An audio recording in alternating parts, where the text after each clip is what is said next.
Hey everybody, this is Wajat Lee for the Left Hook Substack, where I invite a subject matter expert who's far smarter than me to break down one or more than one big question. And today, look, there's so much news that my lungs can't take it. For the first time ever, I have the mighty Jess Piper. You know her, you love her. She writes the fantastic Substack, The View from Rural Missouri. It's jesspiper.substack.com, and she's also the executive director of Blue Missouri, which helps down ballot Democrats. So if you want to help down ballot Democrats and you feel like the establishment Democrats, aren't really fighting the good fight, help Jess and others promote those Democrats who will, fight for SNAP benefits and Medicaid. Oh, and I don't know, Department of Education. And I don't know why I'm thinking about that right now, Jess. Oh, yes, because late last night, Republicans, they were really busy in a 215 to 214 vote. It makes it even that much more painful. 215 to 214, the Republicans decided to engage in a murder-suicide pact, being threatened by Donald Trump folks, and they voted for the big, beautiful bill, the one big, beautiful bill from hell, which will give $3 trillion worth of tax cuts to the wealthiest folks, balloon the deficit, but it'll come, Jess, at the expense of Medicaid, SNAP, Yes. educational resources, and investment in communities. And I'm saddened that we're here on this occasion, but I want to ask you this because you've written about it. Uh, what people don't realize is how this will impact Americans and especially his own base. And you're in Missouri, red Missouri. So, Jess, I got a lot of stuff to talk about. I got that, the religious charter school, Department of Education. But let's start with this one big, beautiful bill from hell. This is something that I know a whole lot about because I'm from Missouri, where we've been running the pilot project to Project 2025 for a couple decades. So, Mhm. in states like mine, we already have all these terrible policies implemented. We already defunded schools. Our schools are 49th in the country for educational funding, and we Oof. just moved. We just moved up from starting teacher pay at 50th in the nation to 49th. Go Missouri! Yeah. So, Small victories, Jess. Small victories. 33% of our schools are on a 4-day week because we have defunded them. So if schools in my area don't have access to a wind farm that's producing the tax base, we're on a 4-day week. We can't afford to keep the lights open, our lights on. We can't afford to pay our teachers. We already had to push to expand Medicaid, and we forced our GOP Republicans to do so because they weren't going to do it. We made it a constitutional mandate, which you may have seen my senator, Josh Hawley, the fist guy, you may have seen him advocating for Medicaid. And people are like, Josh Hawley, has he, Yep. sprouted a soul? No, he No. has not. This is what happens though. If we lose federal funding, then Missouri will have to take up that funding. We have a constitutional mandate for this Medicaid funding. So the state will have to pay for it. If the state has to dedicate money to Medicaid, they won't be able to get rid of the capital gains tax like they're trying to do. They won't be able to get rid of income tax like they've been trying to do. So that's why Josh Hawley is making the circle, trying to act like it's for the people. He's not for the people. He showed up, during when he was running for office this last time in a plaid shirt and cowboy boots on the picket line in Wentzville, Missouri, at a UAW, and they're like, "What the hell are you doing here, man? Like, you're right to work. Why are you acting like this?" Right? He's not a Yeah. man of the people. And also, did you see? I mean, of course you saw, but I noticed Josh Hawley, the same Josh Hawley, the FIS guy who ran while the violent insurrectionists that he supported tried to assassinate yeah, his fellow colleagues. He was the one running like the coward. A couple of days ago, he was begging Kristi Noem for FEMA funding. Can you tell people about that?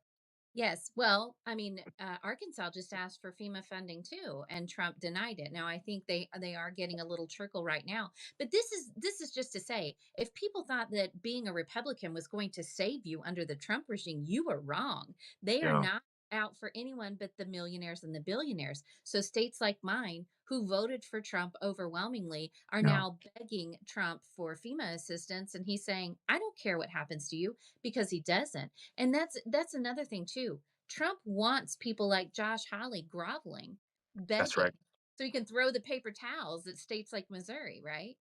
Well, do you have a luxury jet for Donald Trump, Jess? You seem like a very wealthy person. I think Oh, yeah. prosperity gospel, God has favored you. Do you have a jet for Donald Trump, and then maybe he might help Missouri, which voted for him?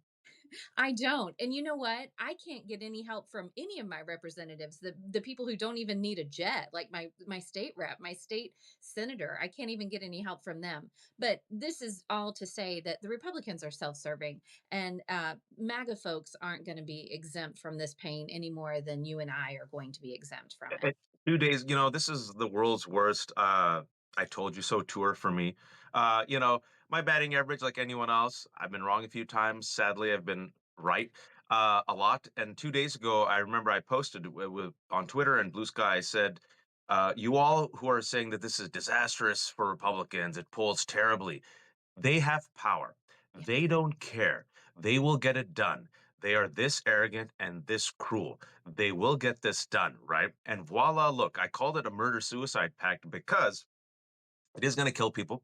It's going to kill their own base, and it's politically. I mean, it's just it's one of the situations of people who are like, we don't care if we lose seats because of this. We're going to get it done. And number two, they're almost ruling as they're never going to lose power again. right. I mean, if the SAVE Act passes, if they're able to get that through, women like me, unless I pay a poll tax, unless I go, get $135 passport, I'm not going to be able to vote. So you're exactly right. They're acting Jess, like can you they're expand on not that? going to Because vote. you and I know what you're talking about, but a lot of people Yes. haven't, sadly, because this hasn't been in the news that much. Yeah, so the SAVE Act was passed through the House, and it is something to where your birth certificate would have to match your current ID. Since I'm a married woman and I took my husband's last name, my birth certificate does not match my driver's license. So, one of the only methods for me, and this is so that I can be able to vote, and one of the only methods for me would be to go get a passport to show all of my documentation. And I tell you, I called my senator on this. His name is Sam Graves, and he voted to pass the SAVE Act. I called his office and I talked to his staffer. I said, "Hey, if this passes through, what am I going to need to vote?" And he said, "Your birth certificate." And I said, "That doesn't match my ID." And he said, "Okay, your birth certificate and your marriage license." And I said, "Okay, well, I mean, that's going to cost $35 for me to get it from the county. And by the way, will my husband need to take the marriage certificate too?" And the staffer said, "No." I said, "You see Mm, the problem? You see the problem? It only applies to me. It's meant to keep women from voting." And for years, I have said this and I sounded like a lunatic. I sounded like I had a tinfoil hat on. But just like you were saying, like, I don't want to be right about this stuff, but all I had to do was look into what they're doing. And by the way, they gave us all the plans in Project 2025. absolutely. That's what makes it this painful is like a really convenient Bond villain. In the first 10 minutes of the movie, they're seeking out James Bond and saying, "Hi, I'm the supervillain. Hey, do you want to know I have a PowerPoint."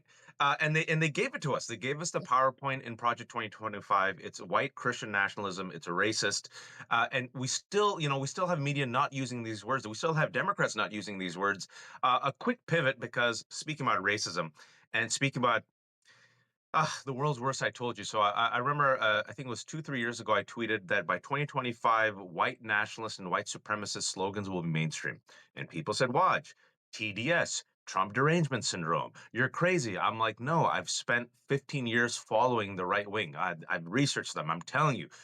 Yesterday, Jess, I don't know if you saw Donald Trump in the Oval Office invited South African President Cyril Ramaphosa, and literally in the Oval Office, I say this without exaggeration, folks who are listening, Donald Trump promoted a white supremacist conspiracy theory, pure bullshit about white genocide. This happened in the United States of America. The fact that the president is promoting a Nazi white supremacist bullshit conspiracy. We just glossed over it, but I didn't because, well, the reason why people are glossing over it was say goodbye to SNAP and Medicaid today. But let's just focus on that real quick before we get back to this. Your thoughts upon seeing this humiliating display between Trump and the president of South Africa, where Elon Musk was in the room and Donald Trump brought videos to promote this bullshit conspiracy. You know what? I felt like I was at the Thanksgiving table with my crazy uncle. I felt, and but he's the president of the United States. And this is why I can't go home for Thanksgiving. And now it's being promoted from the White House. It was insanity. Those videos were not real, were not true. And beyond pushing this white nationalist, this disgusting racism, he also they were making fun of and having a joke about the plane, about That's not right. having a bribe for the president. And I know that you feel like this sometimes. I feel like this can't be real. This can't be happening. What I'm seeing is something that I was an American lit teacher for 16 years. I taught literature. And I feel like I'm teaching 1984. I feel like I'm Mhm, I'm teaching, um, Fahrenheit 451, Animal mhm, Farm. It mhm. can't be happening, but it is. There's something. I'm glad you mentioned that. I saw that you were a teacher and you taught American literature. I'm an English major, and I'm I was an sorry. AP. No, yeah, I was. I'm no, yeah. That's the all South Asian immigrants are like, why, beta, why? But I did okay for myself. But there is something about literature. You teaching literature and me being in English AP classes. We don't have a failure of imagination by indulging in fiction, by teaching fiction, by reading fiction.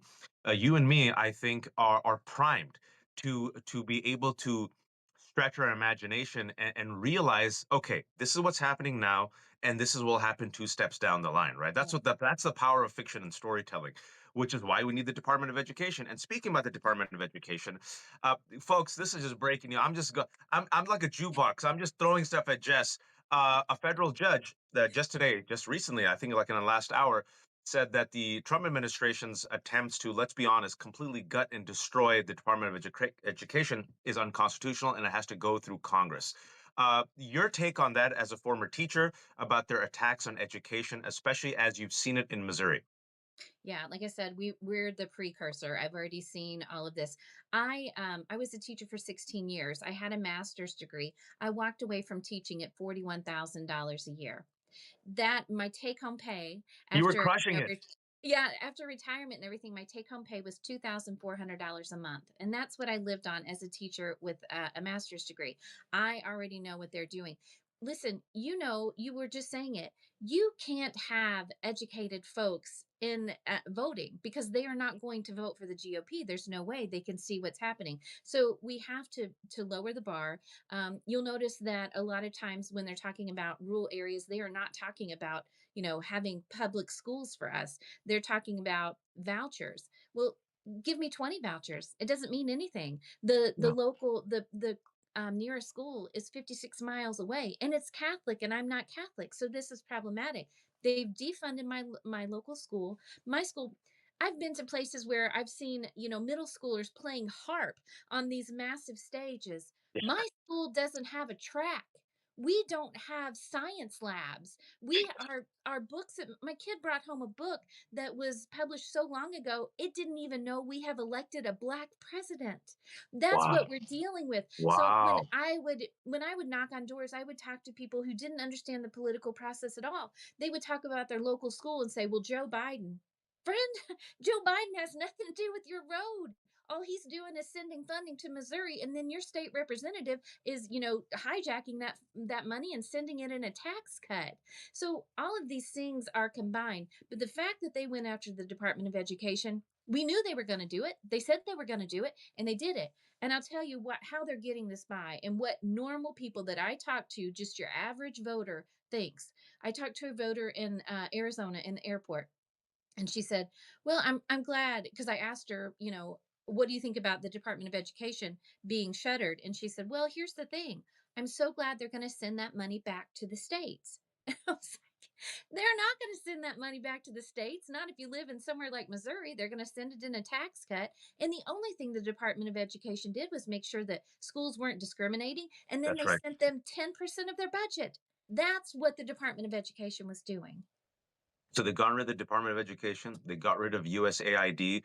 Kids that should have lived and could have lived have started dying due to the cuts to the USAID. Millions of children around the world will die as a result of those cuts. It was just a drop in the bucket of the budget compared to what we spend on, oh, I don't know, defense spending. So USAID is gone. Kids have already died. Department of Education is gone. So say goodbye to all those employees and also the kids who needed help, the kids who are disabled, veterans, excuse me, have lost their jobs because they've cut Department of Veteran Affairs. They made strategic cuts to the IRS, specifically those people who do audits. Yes, so the billionaires ain't going to get their money taken away from them, and they're going to find a way to make more money. And now they just passed this bill in the House, which means it's going to pass in the Senate, where they're going to cut SNAP, which helps 41 million Americans, right? The nation's like most effective anti-hunger program. And Medicaid, folks, 70 million Americans, about 20% of our fellow Americans are dependent on Medicaid. And people forget it's not just people like you and me, right? People who are youngish, middle aged, a lot of children and a lot of elders, but they don't care about the children. And speaking about schools, because it's the culture war, Jess, and you know this as an educator and as an activist. It's always been about the schools. Brown versus Board Mhm. of Education, 1954, right? Ever since then, schools and public schools have been at the seat of the right-wing culture war, right? It was first the schools, then it became abortion and gay marriage, and they have tried to dismantle schools because they realize, aha, the schools. This is where they teach about science and facts and the world. We've lost the schools, right? They made the schools. Mixed now, and there's no longer any segregation. We have to go for private schools, right? And we have to get rid of the teachers unions, right? Because the teachers unions, as you know, overwhelmingly not exclusively vote Democrat. So now that God 70-year plan is in effect, and one of the ways that they want to dismantle the schools, in addition to defunding, gutting Department of Education, is create charter schools, right? Yeah. Mhm. And perfect timing for this conversation. I don't know if you saw the headline. I mean, this was so naked, so shameless, again, like a Bond villain plot. Divided Supreme Court. This is a small good news, folks. Yes, little. It should have been 9-0, but we live in hell. In a 4-4 decision, the court upheld a ruling by the Oklahoma Supreme Court that blocked a religious charter school in Oklahoma. It would have been the nation's first religious Catholic charter school where our funds would have gone to support this charter school. Unpack this for people who don't understand why this is such a big deal. Well, I'm not a lawyer, just a teacher, but I will tell you that I was talking to somebody from the United American or Americans United Against this or for the separation of church and state. They said their lawyer said they thought this was going to pass. They thought for sure this was going to pass. So the Me too. fact that it didn't pass is good news. Now, Amy Coney Barrett recused herself. I'm not sure why. It may have been because her children are in private Catholic schools. I'm not sure. But this is a tiny bit of good news because we have been on the path to where our taxpayer money is going to be siphoned into private religious schools. It's been going on for years. You can look at places like Arizona, where this has been full on assault for 5 or 6 years now with their complete voucher bill. They blew a $1 billion Mhm. hole into their state budget because they are sending funds to private religious schools and homeschoolers. And it's ripe for corruption. I mean, people are using this money to go on ski trips in Colorado. They're using this money to get horseback riding for their children, which, hey, I'd love that, but I'd like them to be able to read first. And so the fact that it is a split decision and puts it on hold for right now is great news for us. So this is when we mobilize. This is when we get together and say, not in our state. Now, Missouri is trying to do this too. Iowa has already done it. In Missouri, it's not a full on voucher yet. But this is the thing this is how corruption works in state houses. And we know everything terrible and unholy and that really impacts your life is coming from your state house, That's right. whatever state you're in. So in Jefferson City, we have a state representative who is a part time legislator and a full time employee for somebody called the Herzog Foundation. The entire MO of the Herzog Foundation is to send taxpayer money to private religious schools. That's his day job. So he goes to Jefferson City and writes bill after bill after Yeah. bill to Yeah. privatize public schools. It is corruption in the open. It is a conflict of interest, and they don't care. And so the fact that they got their hands slapped today, and Ryan Walters has probably got some tears falling down, is a really good day. I mean, but fact, the folks, it's 4-4 only, so they're Yeah. gonna get it through eventually.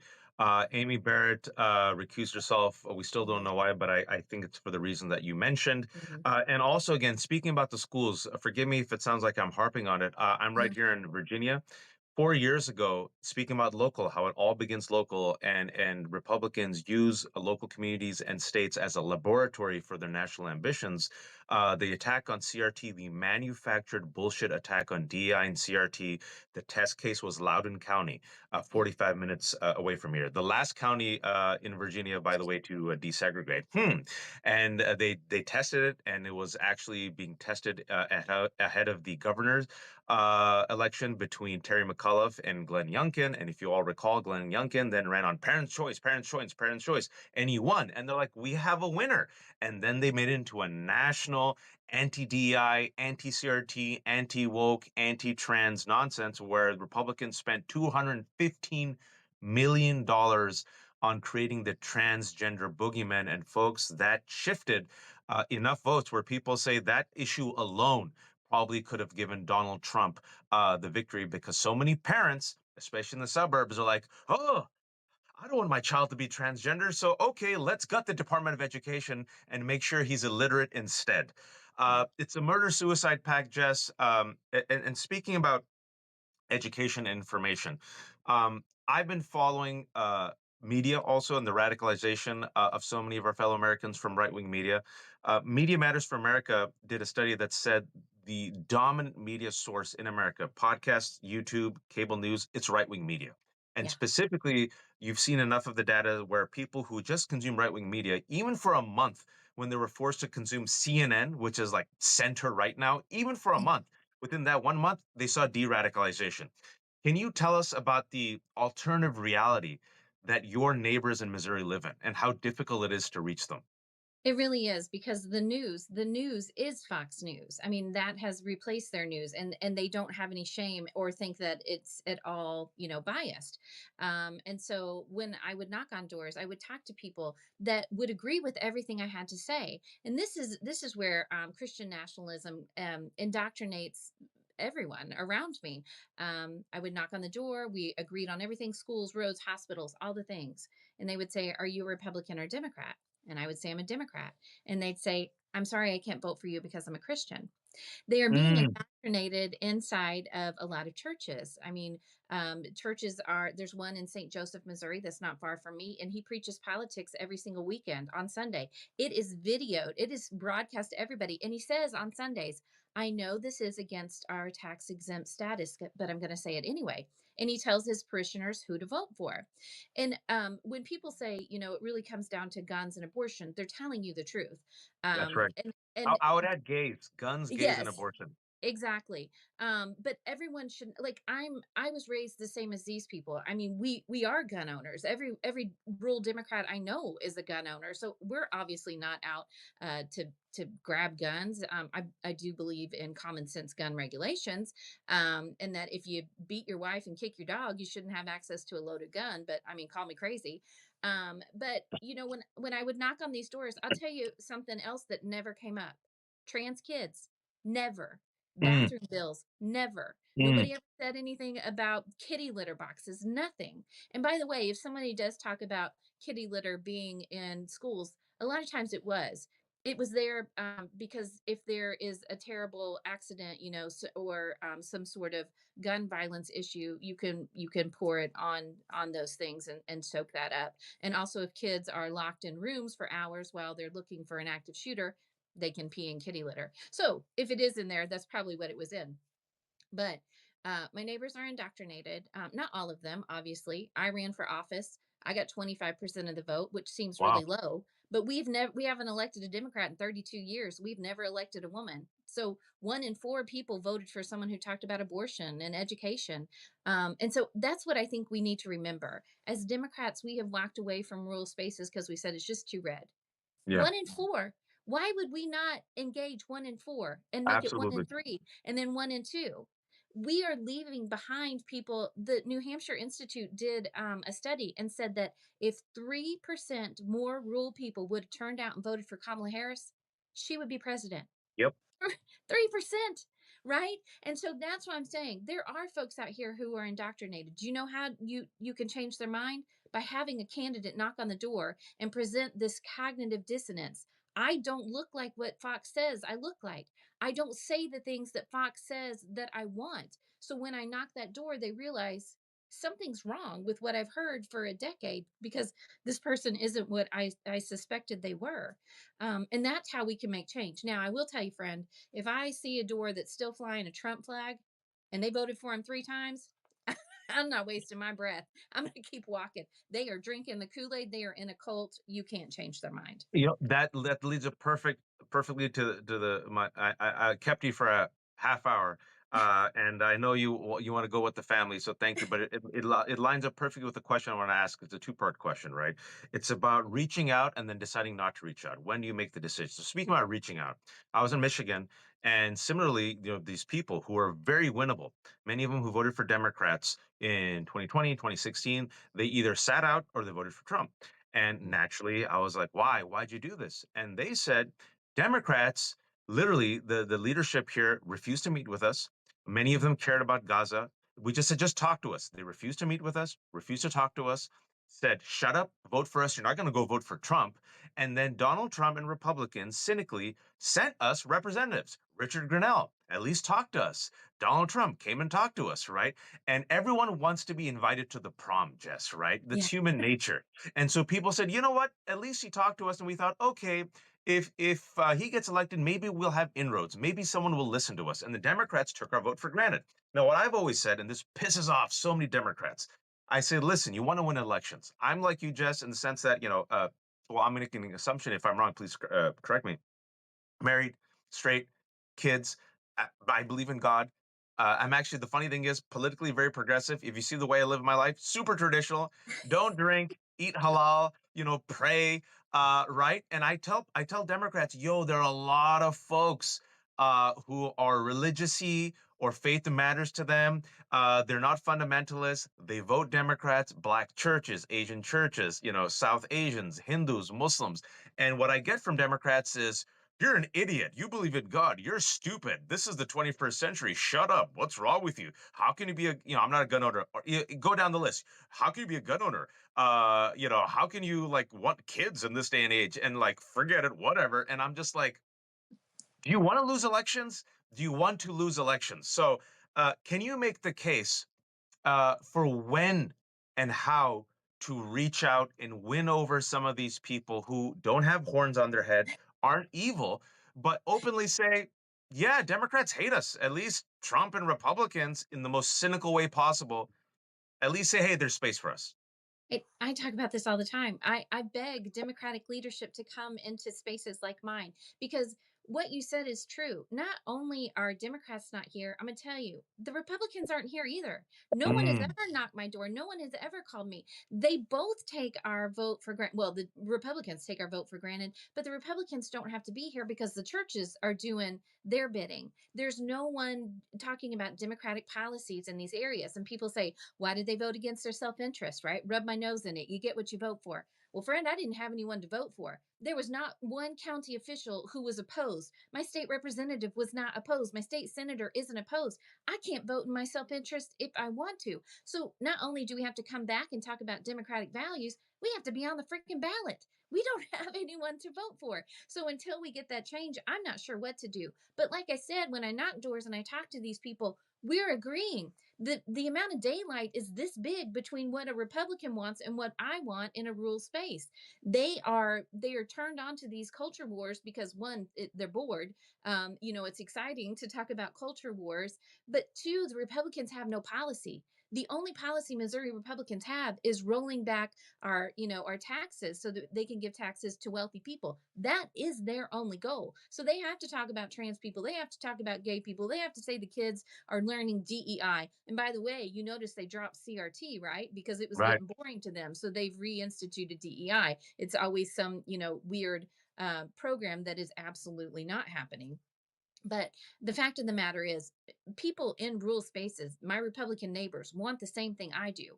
And they're very angry. And you hear that. There's a lot of, angry people out here. Their anger is misdirected though, because there is Yeah. not one Democrat statewide in this entire state elected. Not one. So when Mm, people say the Democrats, I'm like, what Democrats? Which ones? Point to them. Are they in the room with us right now? They don't exist. And so that's why it's so important that we have candidates everywhere knocking doors, talking to people. And as Democrats, we need to realize stop walking away from difficult things. It's very Absolutely. hard to win in a rural area, Absolutely. but just because it's difficult doesn't mean we don't do it. And everybody in this country is worth representation. And the fact that we have walked away and say they're not worth representation, they're not worth a candidate, says a lot about us. And so you are exactly right. We need to show up and be there for these people. And it may take 3 cycles before they end up voting for us, but we did the right thing the entire time. And folks, I know I triggered some folks when I talked about religion. Always happens. I'll give you an example. Andy Bashir, Kentucky, red state Kentucky, Democratic governor, and he's a man. He says he's Christian. He's married, but guess what? He fuses that together and uplifts transgender people. He does not throw them Yes. under the bus, right? And he gives a messaging for that type. I think a national message where you can reach out to all those people and lean into your identity and say, "Hey, I will inspire your best angels, not your worst demons." And then you see Democrats saying, "Oh, let's throw wokeness under the bus because we don't know how to message," or even immigrants. Oh, I don't know, maybe lead with values like Chris Van Hollen and say, even though I'm underwater on this issue, a man, Abrego Garcia, and all these other innocent brown people are stuck in a foreign gulag. Chris Van Hollen went by himself to El Salvador. It was in the news. And now Kilmar Garcia is the most negative issue for Donald Trump. It's negative 20. That's what happens when you lead with values and passion, right? Even when you're underwater. And again, I know not every, someone said Joe Biden went to church. I think it helped him, right? I think it. Sorry, folks, I think it did. And I'm not saying if you're not religious, then fake your religiosity because people hate inauthenticity, right? Be authentic. But in certain places like Missouri, in Kentucky, where you got different people who are gun owners, right, who might go to church, there is a way to reach them without compromising your values. That's what I'm saying. Jess, if you think I'm being nutty, tell me. But she says no. But then the flip side of that, and this is the question I want to ask you this, and with all sincerity, and the final question I want to ask is, and you mentioned this. You go and you reach out, right? You hold out the olive branch, like maybe I can win them over, right? And you won over 25%. That's huge. But on my street, I got someone just like you, literally on my street, 3 doors down, 3 Trump posters, Yeah. Trump flag. The dude converted his Jeep into a MAGA mobile and just went, I'm not making this up, and just went around right before the election, right? Dressed up in MAGA and Trump. My street, folks. In my street, a lot of Christians, my friends, my kids' friends, really good people, pained me this year. They said, we hate Trump. We didn't vote for him, but we're Republican, white, Christian, pickup trucks. I know all the works. Uh, couldn't vote for Kamala Harris. Voted for Donald Trump. Mhm. Then there are people, Jess, in America in 2025, who gave their hard-earned dollars during an inflation, during the rising price of eggs, to Shiloh Hendricks, a white woman who was caught on video yelling at a 5-year-old autistic black kid and repeatedly calling him the N-word. Daily Wire, it's not far right anymore. This is mainstream right wing. Matt Walsh of Daily Wire, among other Republicans, helped raise $750,000 for her, not the child, for her. And this is where I ask you, Jess, especially people who are in red states, especially people who tell me, people who look like me, people of color, just reach out. Reach out to my racist Uncle Chet. You don't know him like I know him, right? Lean in, talk Yeah. to him. And I'm like, maybe it's time I don't lean in. Yeah. Maybe I don't have to do the work. Maybe you've made it clear you don't like me. Yeah. And maybe it's time to say, I'm not going to win you over and I'm going to work around you. And if you look at the numbers, just for the past 10 years, about 25 to 30% of Americans, no matter how batshit ugly, nasty, crazy what Trump does, they're like, I'm down with that. So I ask you, is it time to say, you know what? Good luck. I'm going to take the 70% in the caravan and move forward. And if you want to join me, you join me. But I have to make peace with the fact that you don't want me and my family to thrive. And you are part of the problem. And you demand civility, but give only cruelty. Peace. You're exactly right. And by the way, it's not your job to do that. It's my job to do that. So when people talk about, knocking doors and that sort of thing, that's my job. Those are people that look like me, and those are people that I need to work on. That's my community. And these racists don't need to have someone coming to the door that they can possibly shoot at or call the police on or whatever. That's the job of people that look like me in this community. And by the way, I'm not talking to them either, because like I said, they're too far gone. There's no inroads to be made. But they're the minority, we're the majority. So we go and collect our people, and we add more people, and we grab those people who are apathetic, and we move them along with us. Leave the racist in the past. There's nothing you can do, there's nothing I can do to change that. That's work that they've got to do on themselves, and they're usually unwilling to do that work. I don't have the time, you don't have the time to waste trying to convert Trump voters. It's not going to happen anyway. A lot of people are saying, well, they regret their vote. There are a lot of them who do, maybe farmers who regret their vote. Does that mean they're going to vote for a Democrat? Nope. No, no, friend. There's no reason to waste your time and your breath. So you get your crew together, you collaborate, you get with other people who are allies and conspirators with you, and you work to change the next election. I'm going to cheat and ask you one last question to tie it up because I have you here, but bringing back full circle. Medicaid, they're adding the strictest work requirements to Medicaid. A lot of people don't realize that 70 million Americans are in Medicaid. And when GOP passes this bill in the Senate, which they will, they just passed in the House, it's going to be a murder suicide because it's going to kill their own base and also harm them politically. In Missouri, can you tell us about what will happen to your communities if, God forbid, these cuts to Medicaid get enacted? Thank you. I'm going to plug in my phone real quick because I'm almost dying. Give me 1 second. I listened to your whole question though. So, what will happen is This is my fault. I've kept Jess on 8 minutes longer than I thought. Please no, forgive no, me, Jess. no, no, we're good now. Okay, so what will happen is 26% of the people in my community are on Medicaid, and my congressman voted to gut it. It means that 40% of the babies that are born in this state, in this pro life state, are born on Medicaid. It means that rural hospitals closed under the GOP supermajority in the last 22 years. We've lost 19 rural hospitals. So that means women who want to give birth and who want to be pregnant are driving an hour and a half to deliver. It means people that get sick and are shipped 2 hours away. We have grandmas sleeping in the parking lot because their husband is in the hospital. They can't afford a hotel, and they can't stay in the hospital with them. So I also wanted to hit an angle that a lot of people don't talk about. I'm self employed. I had to get insurance through the marketplace a few years ago. Yeah. I couldn't afford it. I don't know, Yeah. I went to, and it was like $1,200 a month, and I couldn't afford it. Well, this last year I went and looked again. I was just curious. I could afford it.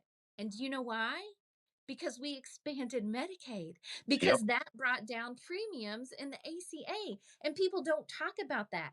I have health insurance even though I don't qualify for Medicaid because of Medicaid expansion. So it doesn't just harm the most, the people who are most oppressed and marginalized, which we should be happy to support, but it supports the rest of us. It helps all of us and keeps our healthcare open and viable. And the fact that they're having to, they're going to cut this at the federal level, and this money now will have to be made up at the state, is gonna blow up our budget. At the That's right. same time, they're trying to give away tax cuts to the wealthiest people. Medicaid helps every single one of us. And the budget was there for Medicaid, folks. And what makes it even more painful is due to the culture war, Republican senators chose, voted not to have Medicaid expansion in their states. And people have been dying as a result. And now they're going after Medicaid, SNAP, and also Obamacare. And unfortunately, it's not just the libs who will die, right? It's kids, Right. it's our seniors Yes. who are barely surviving, and average Americans, people who look like Jess, who will suffer. Jess, thank you so much for breaking it down. So many of my listeners and readers have been saying for the last 6 months, Bring on Jess, bring on Jess." I really appreciate you coming on at the last second. I kept you 10 minutes longer, Oh no. and I kept you from your family. Can you please shamelessly promote yourself? How can people read you? How can people support you?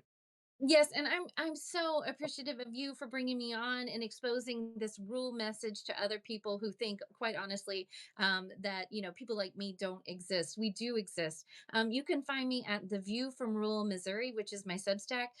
If you care to, fund down ballot Democratic candidates in places like Missouri who don't have funding from the national party or the state party, bluemissouri.org.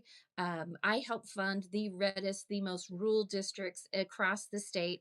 We give them actual money. We don't just endorse them. We send them checks so they can Great. pay for the gas. Because I don't know if people know, when you run in an area like mine, you're traveling 4 counties, 5 counties, 6 counties, just to get out the vote. And so everyone who is at bluemissouri.org, you are helping me fund those candidates.